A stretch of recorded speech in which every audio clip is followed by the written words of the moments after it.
gástrico, ¿no? Hasta el ácido clorhídrico que se presenta en la formación del ácido clorhídrico, ¿no? Bien.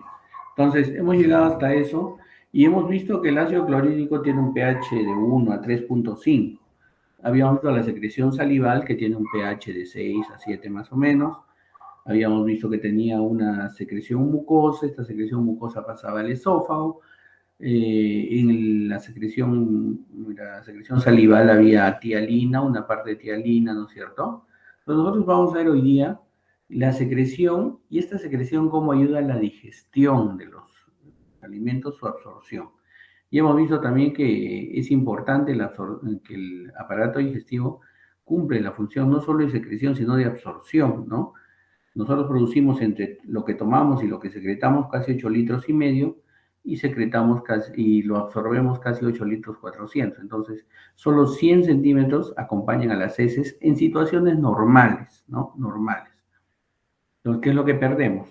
Pero para eso tenemos que tener un equilibrio constante, ¿no? Tanto como han visto en el aparato renal para la orina como en el aparato digestivo, necesitamos ingerir líquido todos los días, por lo menos 2 litros de agua al día, para poder permanecer con nuestra homeostasia normal. Una de las primeras glándulas que tenemos, la más grande en el cuerpo y que produce más secreción, es la bilis, ¿no? La bilis, cuya unidad que se forma en el hígado y cuya unidad funcional es el líquido, el lobulillo hepático. El lobulillo hepático va a formar secreción biliar. Esta secreción biliar va a ir a depositarse en la vesícula biliar y va a salir a través de un conducto, ¿no? Del conducto cístico en la vesícula biliar, y la bilis que va a pasar directo a partir del conducto hepático se van a unir y van a formar un conducto colédoco. Este conducto colédoco va a salir junto con la que ayer vimos, la secreción pancreática, a través de la ampolla de Vater en el esfínter de Oddi, el tercio medio del duodeno, ¿no? Y va a secretarse en relación a situaciones de que haya mayor secreción ácida o mayor consumo de grasas que pasen a través de nuestro tubo digestivo.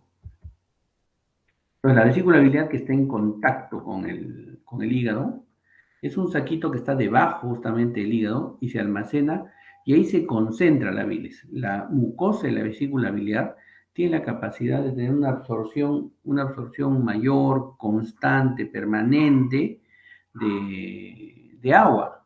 El agua que acompaña la secreción biliar del hígado. Y esta agua se va absorbiendo y se va concentrando y van formándose bilis, la bilis más espesa con sales biliares, que va a salir de la vesícula biliar rumbo al intestino cuando sea requerido por la presencia, por ejemplo, de grasas, ¿no? Que existen en nuestra dieta normal.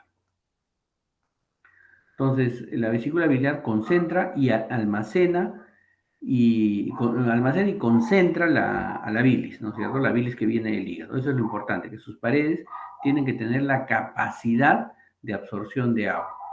Pero aquí también en esta concentración de la bilis se va haciendo más espesa, más en algún momento llega incluso a solidificarse y van formándose cálculos biliares, los tan consabidos y actualmente que son muy conocidos, ¿no? Entonces, estos cálculos biliares, ¿sí? Estos cálculos biliares son liberados por un estímulo de contracción con la presencia de la colecistoquinina, generalmente por la presencia de grasas en nuestra alimentación. Este es un lobulillo hepático, por ejemplo, que tiene su arteria, su vena y sus canalículos hepáticos que van formando bilis. Y esta bilis se va secretando a través de los conductos biliares, ¿no? Interlobulillares, y que van saliendo y van formando finalmente los conductos hepáticos donde sale la bilis del hígado. Esta bilis del hígado, por decirlo así, de alguna manera es algo diluida, ¿no? Algo diluida. Como vemos aquí en el hepatocito, ¿ven? Están centradas la vena porta se va formando en el hígado, recordemos, las arteriolas para la alimentación de las células y los canalículos, biliares, como vemos ahí, al lado de la formación de la vena porta, ¿no? Estas venas sinusoidales van juntándose y van formando finalmente la vena porta. La vena porta finalmente va a desembocar en la vena cava inferior y van a ir al corazón. Es decir, toda la sangre que nosotros también regresamos del abdomen hacia el corazón pasa por el hígado. Este es un conductillo hepático, ¿no es cierto? Entonces, la bilis, por ejemplo, pasa, ¿no? A través de los conductos biliares, estos conductos biliares que están en el sistema portal que ellos tienen, ¿no? Y van hacia los sinusoides hepáticos, ¿no? Entonces van hacia los sinusoides, se van hacia los canalículos biliares y es derramado hacia ahí. Entonces estos canalículos biliares, esa es es la bilis, ¿no? La bilis hepática. Esta bilis hepática va a ir hacia el hígado, ¿no? Hacia el hígado y se va a concentrar. ¿Qué función entonces tienen estos hepatocitos en el hígado, ¿no es cierto? Primero tienen metabolismo energético, van a formar glucosa y acetoacetato, ¿no es cierto? También van a captar glucosa para formar el glucagón, finalmente. Tienen un metabolismo de las proteínas y un metabolismo de las grasas. Eso es lo importante del hígado, básicamente. Además, en el hígado también se forma el grupo hemo, ¿no? Para producir la hemoglobina. Hay algún metabolismo de las hormonas, sobre todo de la testosterona y los estrógenos. Eso vamos a verlo cuando hagamos ¿no? Mientras otros son, lo vamos a ver en su capítulo respectivo de aparato reproductor masculino y femenino, perdón. Y finalmente metaboliza el hígado también los xenobióticos, o sea, todas las drogas, los fármacos que nosotros vamos tomando pasan por el hígado, son metabolizados por distintos mecanismos y estos mecanismos van a permitir que haya un desecho de la parte tóxica de los medicamentos y la parte activa nos beneficia. Entonces, el sistema biliar, pues, la anatomía del sistema biliar es la siguiente. Aquí a la derecha está la imagen claramente donde los conductos hepáticos del hígado caen en un conducto hepático común. De este conducto hepático común, mucha bilis regurgita hacia la vesícula y la vesícula se va deshidratando y entonces tenemos bilis en la vesícula biliar. Como les digo, esta bilis se puede hasta precipitar formando cálculos. Y la salida de la vesícula tiene el cístico. El cístico se une con el conducto hepático común, que viene de dos conductos hepáticos derecho y izquierdo, es anatomía, y ambos forman un solo conducto, el colédoco, que va a ir a drenar hacia el tercio medio del duodeno en la ampolla de Vater y está controlado por el esfínter de Oddi. Entonces, este conducto colédoco y ese triángulo que se forma entre el cístico, el hepático y la base del hígado es muy importante porque es la referencia más importante que tenemos nosotros cuando operamos vesículas. ¿Ya? Entonces, el sistema biliar está formado por la vesícula biliar, la vía biliar intrahepática y la vía biliar extrahepática. ¿Cuál es la vía biliar extrahepática principal? Cístico y colédoco, lo que les acabo de decir. Listo, esta es la anatomía básicamente. Entonces se une, el colédoco va y desemboca junto con el conducto pancreático en el esfínter de Oddi y en la ampolla de Vater. ¿Qué es lo que pasa normalmente? Que la vesícula biliar cuando forma cálculos puede hacer migrar sus calculitos hacia el tercio medio y al hacerlos migrar puede obstruirlos, el cálculo puede obstruir la ampolla de Vater y entonces el páncreas tampoco tendría dónde drenar. Y lo que les contaba ayer, el páncreas activa sus enzimas debido a la tripsina, ¿no?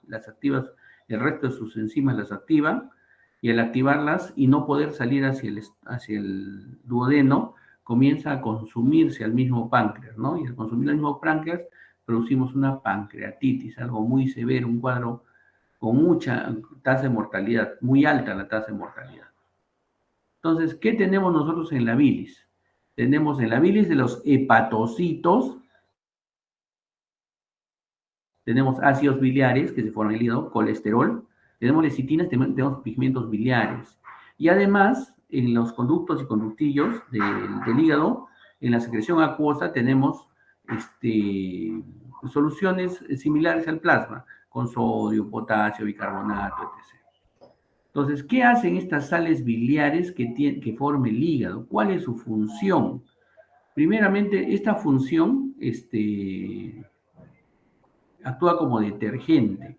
¿Cómo es como detergente? Como cuando ustedes lavan un pantalón con harta grasa, ¿no es cierto? Cochino el pantalón, entonces han visto que el detergente, ¡pum!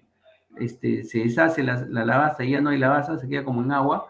Eso es emulsificar la grasa, es decir, la rompe los enlaces de la grasa.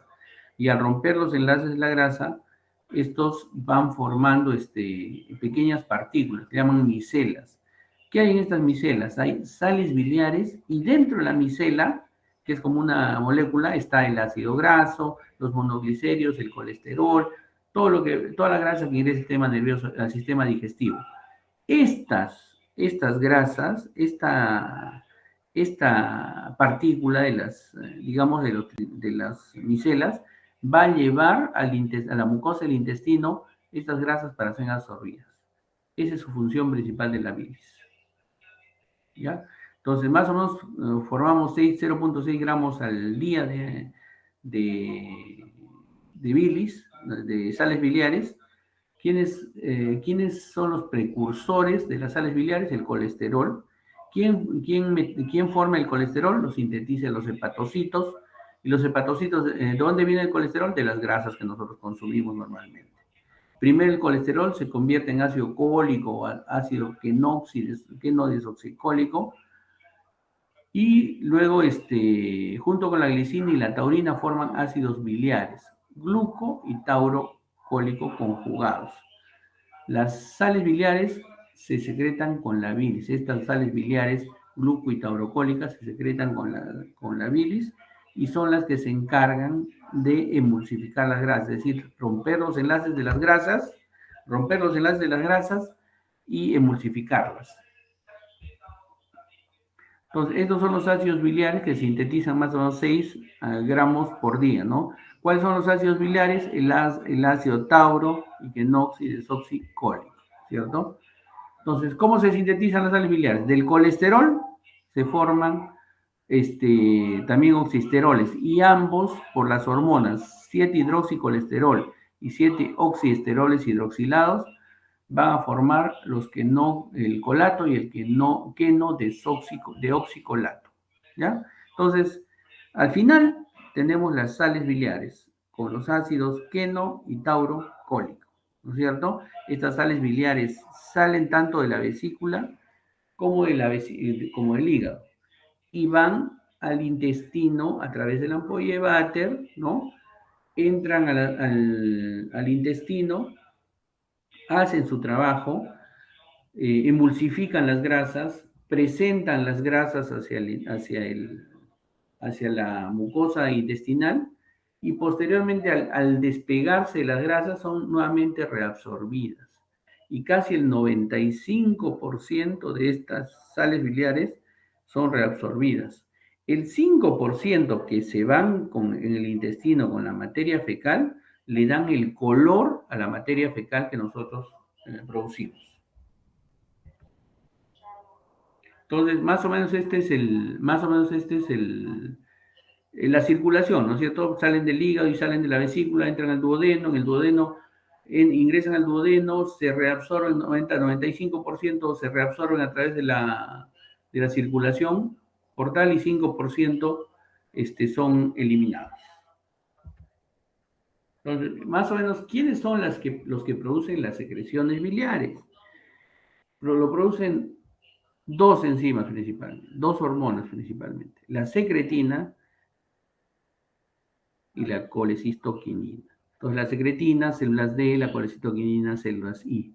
Y entonces, ¿cómo hacen para producirse? La secretina, ¿quién la produce? El ácido gástrico, el quimo, cuando sale del estómago con esa cantidad de acidez. Entonces, la secretina se forma y va al páncreas y comienza a formar bicarbonato, ¿recuerdan ayer? Y va al hígado y comienza a formar las sales biliares. Al mismo tiempo, pasa lo mismo, cuando tú consumes mucha grasa, pasa lo mismo, se va formando colecistoquinina y la colecistoquinina va a ayudar a eso. Ahora, esa es la principal forma de digestión de grasas. Vamos a ver más adelante que no es así. porque hay una formación con importante con lo que es la lipasa pancreática. Esta secreción pancreática que ayer vimos también, un poquito, hoy día la vamos a completar, ¿sí? Está en respuesta a la cantidad, ¿no es cierto? En respuesta a la cantidad de quimo que sale del estómago, ¿sí? Y en respuesta a la acidez que tiene, ¿no? Entonces, nuestras células ductales, hemos visto ayer que había dos, acinos y ductos, ¿no es cierto? Y aparte los islotes, que son la producción de la insulina, ¿no? Por las células alfa, beta, con glucagón, etc. Ya, esos son los islotes Langerhans, aparte.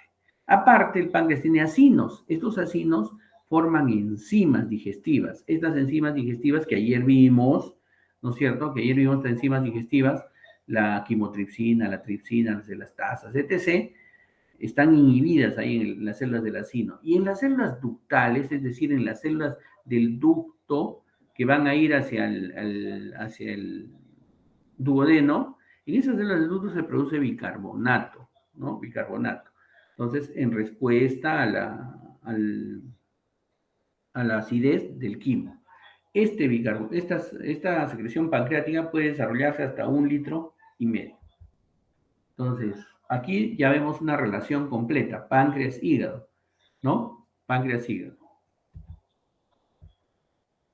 Entonces, las enzimas, aparte del bicarbonato, las enzimas que producimos son tripsinógeno, carboxipeptidasa, quimotripsinógeno, ¿no?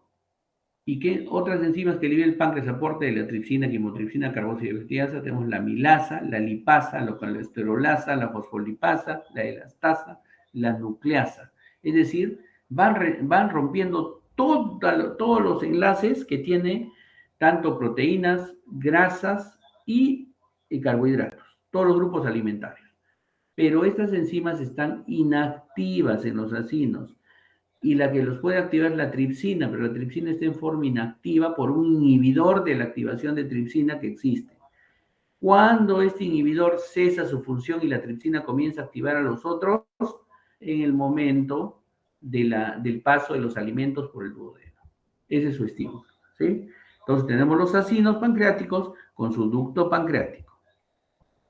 Las enzimas, la tripsina y la quimotripsina, cuando se activan, se encargan de degradar proteínas.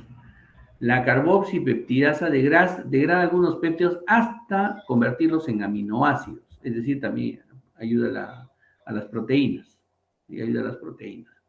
Entonces produce hidrólisis de proteínas, quimotripsina, tripsina y carboxipeptidasa. La colesterolasa hidroliza los esteroles de colesterol, la fosfolipasa metaboliza o destruye los enlaces de los fosfolípidos y entonces les produce la hidrólisis de las grasas, ¿no? La milasa pancreática deshace los enlaces de los polisacáridos, como el almidón, glucógeno, etc. Aún así, hay almidones, hay sustancias y nosotros no podemos deshacer los enlaces. Y la lipasa pancreática se encarga de hidrolizar las grasas neutras, ¿no? Pero rompe los enlaces de las grasas neutras, las hace más chiquitas las grasas, y de ahí viene la secreción biliar, las atrapa, las vuelve como micelas, y estas micelas se van absorbiendo. Entonces, esta es la hidrólisis de los carbohidratos.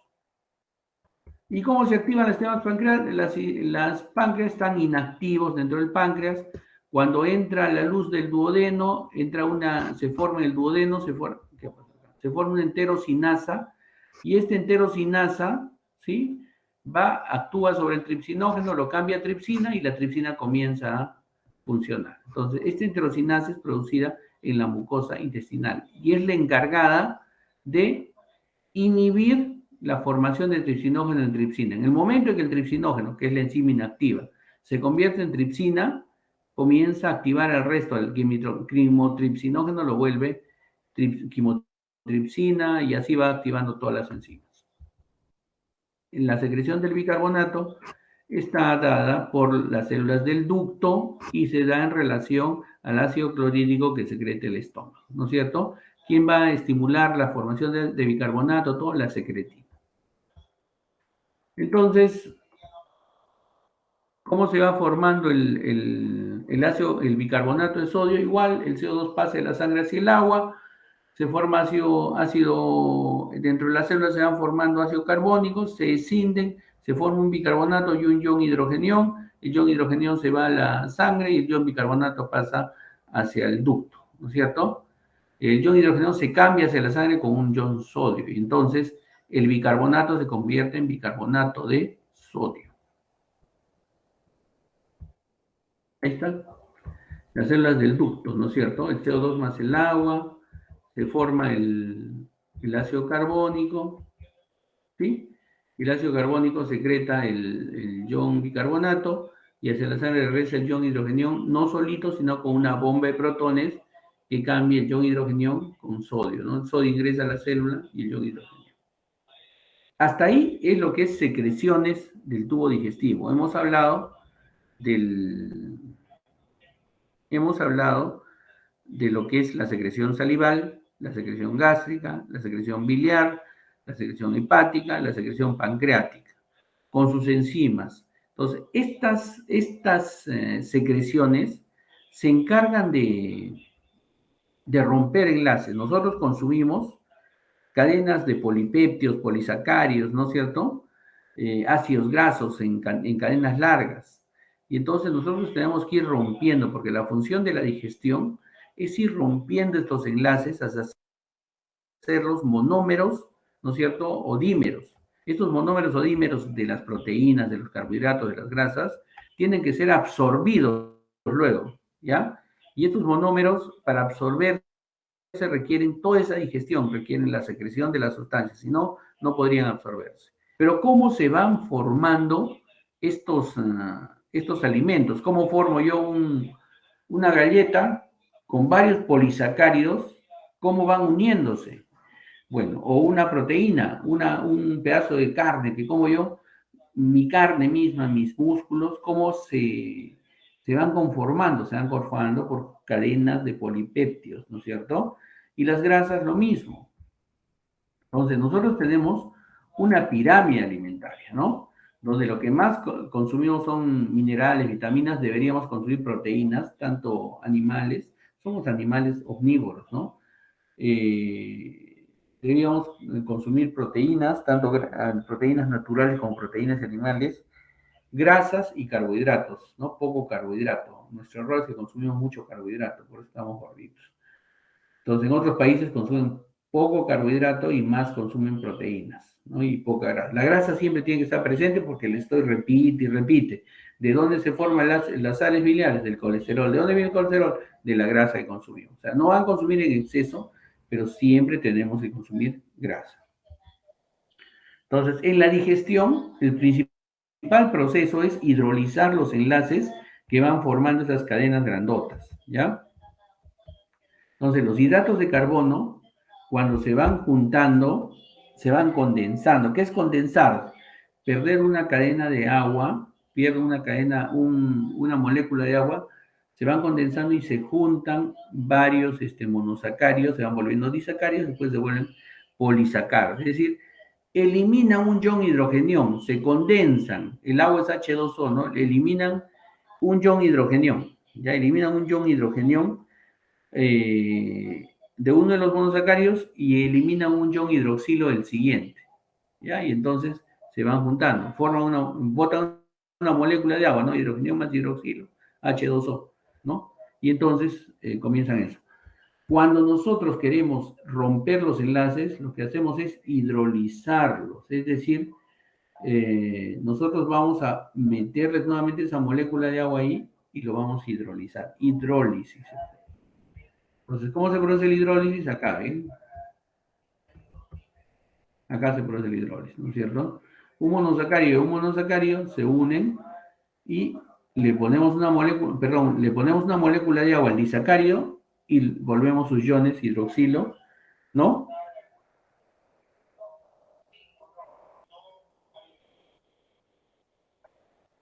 Y se forma un hidrólisis, ¿ya?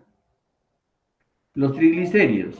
En cuanto a triglicéridos, por ejemplo, se conjugan tres moléculas de ácidos grasos con una molécula de glicerol, ¿sí? ¿Y cómo lo voy a romper? Hidrolizo esos tres enlaces, ¿no? Y comenzamos a tener solo ácido graso y una molécula de glicerina, ¿no? Entonces,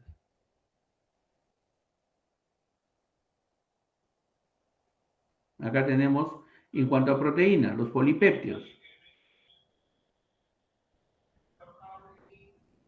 En cuanto a la proteína, el incremento, ¿ya? Vamos a parar 2 minutos, 5 minutos, jóvenes, para parar un ratito, por favor, ¿ya?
Bien, bien, jóvenes, continuemos.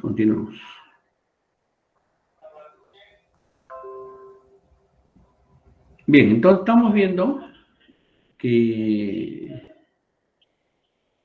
estamos viendo que toda la forma en que van conformándose las cadenas de las sustancias que nosotros ingerimos es condensándose, es decir, perdiendo una molécula de agua en sus enlaces y van formando. Por ejemplo, en el caso de los carbohidratos, se van juntando dos monosacáridos, se vuelven un disacárido y después van juntándose más cadenas y van volviéndose un polisacárido. En el mismo caso, en las proteínas y las grasas, ¿no? En la grasa es diferente, porque los ácidos grasos se juntan con un glicerol y se forma un triglicérido, tres ácidos grasos con glicerol, ¿no? Pero para romper esos enlaces y que puedan ser absorbidos en nuestro organismo, hay que romper esos enlaces agregándoles una molécula de agua. Eso se llama hidroxilar, porque les ponemos una molécula de agua. Y esta molécula de agua permite romper ese enlace y devolverle su molécula original, su monómero, es decir, de una sola molécula. Y ahí se vuelven monosacáridos, se vuelven aminoácidos y se vuelven ácidos grasos libres y una moleculita de glicerina. Esto permite que, por ejemplo, en el caso de las grasas, viene la bilis y atrape esos ácidos grasos libres y los lleva y los presenta en la mucosa intestinal. En el caso de los monosacáridos, glucosa, fructuosa, son absorbidos por la mucosa intestinal. Y en el caso de los aminoácidos también. ¿Y cómo se absorben la mucosa intestinal? Vamos a volver a repetir lo de siempre. Se absorben por cotransporte, transporte. ¿Cómo se absorbían? Por cotransporte con sodio, ¿no? Ayer hemos visto hasta el cansancio, en la parte renal también hemos visto hasta el cansancio, cómo el sodio arrastra las otras sustancias. Bueno, acá, en el intestino, absorbe para darnos energía, por ejemplo, la glucosa. Entonces, los hidratos de carbono tienen que digerirse de esta manera.Nosotros no los comemos, los masticamos, y al masticarlos necesitan romper enlaces. ¿Qué enzimas hemos visto que rompen los enlaces de los carbohidratos? Primero la amilasa salival, ¿no es cierto? La tialina. Y después la amilasa pancreática. Esos lugares rompen enlaces y les van haciendo moléculas más chiquitas, ¿ya? Ya llegando incluso hasta disacáridos. Y cuando llegan a la mucosa intestinal ya tienen otro cambio. Ahora, hay azúcares, hay carbohidratos que no podemos absorber. Nosotros, si nos comemos una cáscara de naranja, no la vamos a absorber. No podemos, no tenemos esa capacidad. No somos herbívoros evolucionados a ese nivel, como algunos herbívoros puros, ¿no? Vacas, corderos, etc. ¿No? Entonces, en la boca, el principal es la tialina, ¿no es cierto? Incluso la tialina puede romper algunos enlaces hasta maltosa. ¿Se acuerdan que les comenté? Y en la práctica, en el curso normal, mascaban la galleta, les comenté que se mascaba la galleta dulce hasta que al pasarla ya era salada porque perdía todos los enlaces. En los enlaces está el dulce, los carbohidratos. Cuando tú rompes los enlaces, ya no tienes esa propiedad de dulce, ¿ya? Entonces, los hidratos de carbono se convierten hasta en maltosa. Cuando bajan al fondo del cuerpo gástrico, ahí no hay ningún trabajo. En el intestino delgado viene la amilasa pancreática. Y después de la amilasa pancreática, que ya se vuelven disacáridos, llegan hasta las enzimas del epitelio intestinal y ahí nos encontramos con las lactasas, la sacarasa, la maltasa, la alfa-dextrinasa. Y estas enzimitas que están ahí convierten a los disacáridos en monosacáridos, lactosa, sacarosa, maltosa. La sacarosa es la glucosa que va a venir después, ¿no? Y entonces estos disacáridos tienen parte de glucosa, ¿no? Y se convierten en monosacáridos. Entonces la lactosa se va a convertir en el borde de la mucosa intestinal en galactosa más glucosa, la sacarosa en fructosa más glucosa y la maltosa en glucosa. Y estas son absorbidas por un cotransporte de sodio, ¿no? Hacia las células intestinales y después hacia el torrente sanguíneo. Y así nosotros nos absorbemos nuestros carbohidratos. Entonces, más o menos la tialina metaboliza 20 a 40 hasta 40% de los carbohidratos y la amilasa pancreática el otro 50 al 80%.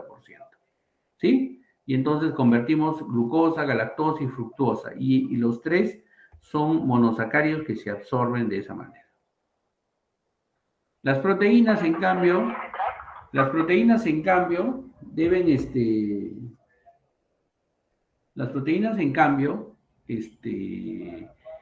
inician su digestión en el estómago con la pepsina, pero solamente 10 a 20% metaboliza la pepsina. ¿Dónde venía la pepsina? Venía de las células principales de las glándulas oxínticas del estómago, ¿se acuerdan? Y que liberaba, cuando había proteína, se liberaba el pepsinógeno y con el pH ácido se volvía pepsina.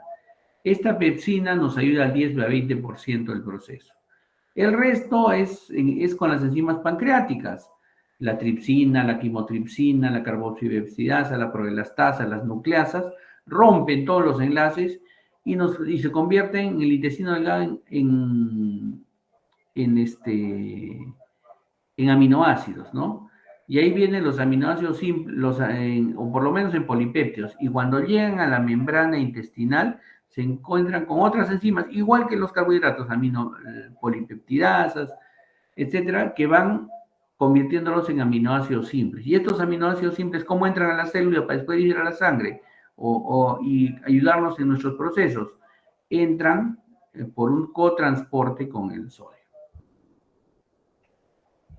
Entonces, y las grasas, la lipasa lingual, que es una lipasa que existe, hasta el 10% metaboliza grasas en la boca.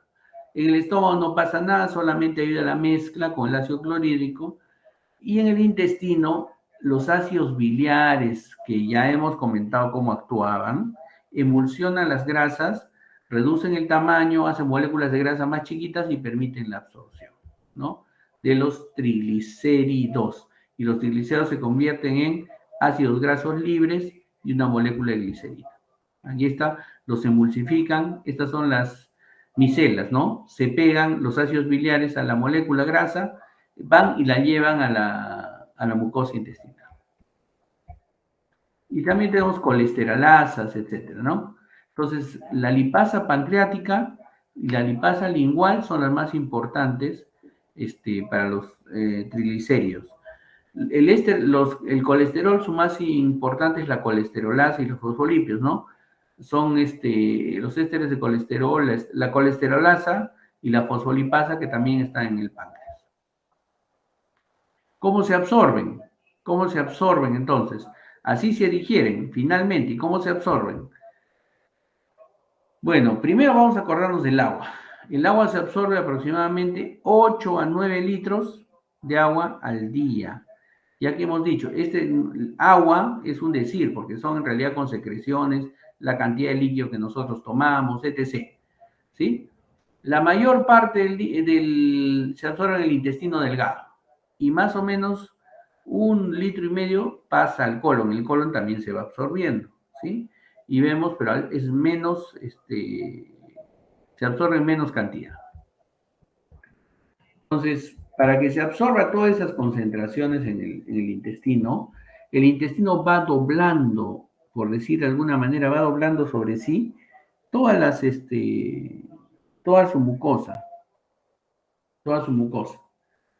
¿Ya? Va doblando sobre sí toda su mucosa y va haciendo válvulas. Estas son las válvulas conniventes. Como está doblada la mucosa plegada sobre sí, estas válvulas conniventes aumentan hasta 3 veces la superficie de absorción del intestino. En las celulitas que están en la mucosa del intestino están las vellosidades y esto aumenta 10 veces la absorción, 10 veces. Y estas vellosidades tienen a su vez un borde en cepillo. Y este borde en cepillo que está en las vellosas aumentan hasta 20% el área de absorción.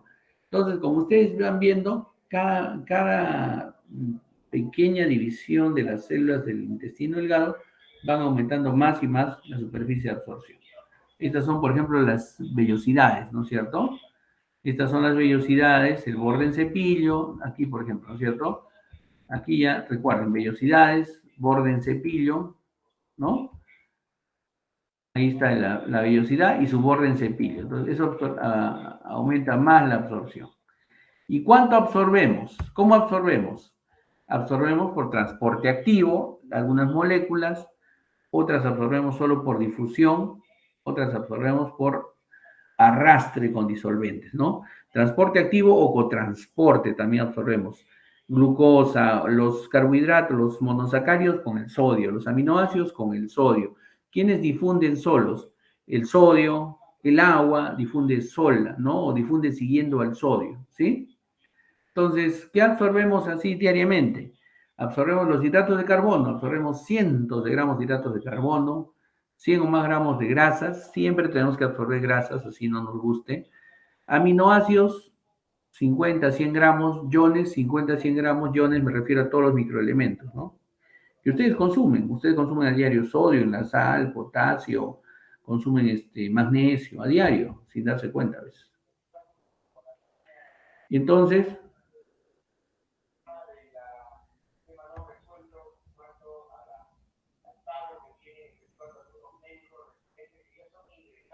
Entonces, este sodio se absorbe generalmente muchas veces por transporte activo, ¿no? Por transporte activo, por ejemplo, el sodio, ¿no? Entonces, el sodio lo vamos absorbiendo, ¿sí? Pero también el intestino secreta sodio. Nosotros comemos más o menos 5 o 8 gramos de sodio al día, ingerimos, ¿sí? Y secretamos 20 a 30 gramos. ¿De dónde viene el resto de sodio? De todo lo que nosotros, de todos nuestros procesos. Pero si secretamos 20 a 30 gramos, ingerimos solo 5 a 8 gramos, lo que pasa es que nosotros vamos absorbiendo una gran cantidad de sodio de este mismo, lo recirculamos, lo reciclamos, lo volvemos a usar, ¿sí? El movimiento del sodio, que justamente entra y sale, nos ayuda a poder absorber agua, ya mucha agua. Y aquí más o menos está el sodio, ¿no? El sodio se absorbe muchas veces por transporte activo, otras por difusión y es seguido por el agua. Otros iones, ¿quiénes más se absorben? El cloruro se lleva pues con el sodio, ¿no? Generalmente es como su novia, el cloruro de sodio, ¿no? Entonces es un ion negativo, entonces se va detrás del sodio. Los iones bicarbonato se absorben de manera indirecta CO2 más agua, acuérdense de eso, ¿no? En el yeyuno y en el duodeno principalmente. Los iones calcio se absorben en forma activa en el duodeno principalmente, recuerden que se forma en la vitamina D, ¿no es cierto?, que nos ayuda a la absorción del calcio, ¿sí? Y otros iones que se absorben normalmente y por transporte activo son hierro, potasio, magnesio, etc. Entonces, ¿quiénes más? Los hidratos de carbono, para repasar, se vuelven monosacáridos, la glucosa, por decir, pero hay fructosa y sacarosa, ¿no? Pero la glucosa, que es el producto final, se absorbe por transporte activo o por cotransporte con el sodio. La glucosa depende de su transporte o su cotransporte. Los transportes activos le dan, esto lo hemos visto hasta el cansancio, le dan energía para que haya un cotransporte con sodio. La glucosa, la galactosa se absorbe igual que la glucosa y la fructuosa tiene una difusión facilitada. Es un poco diferente su mecanismo de absorción.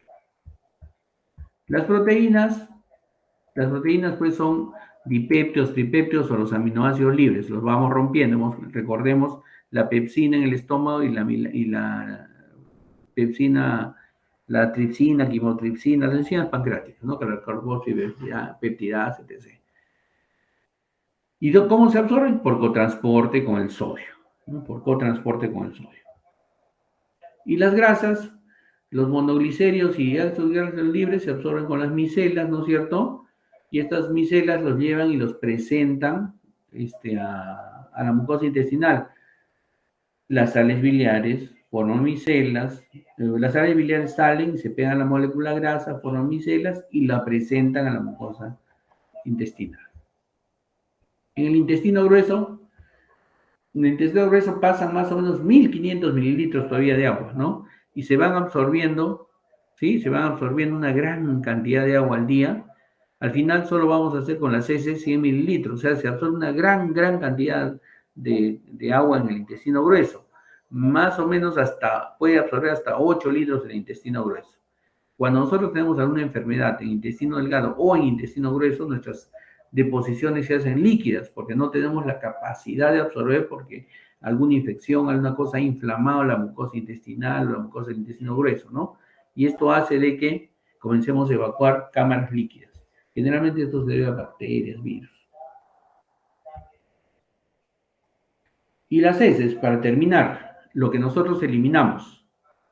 Como eliminamos una parte de agua, entonces 3/4 partes de agua y 1/4 parte de material sólido. En el material sólido tenemos bacterias muertas de nuestro intestino, grasa que no hemos podido absorber, materia inorgánica, la fibra, las cáscaras que a veces comemos con la fruta y no podemos absorberlas.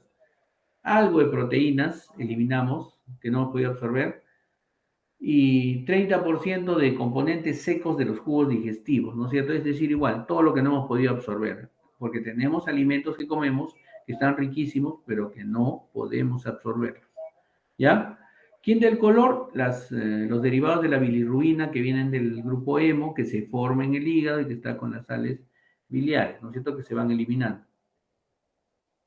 Y el olor lo producen la producción bacteriana, pues, ¿no? Entonces, es típico el olor de las heces, es con la producción de las bacterias. Y entonces eso es lo que eliminamos nosotros en materia fecal. Si nosotros tuviéramos otro tipo de dieta, otro tipo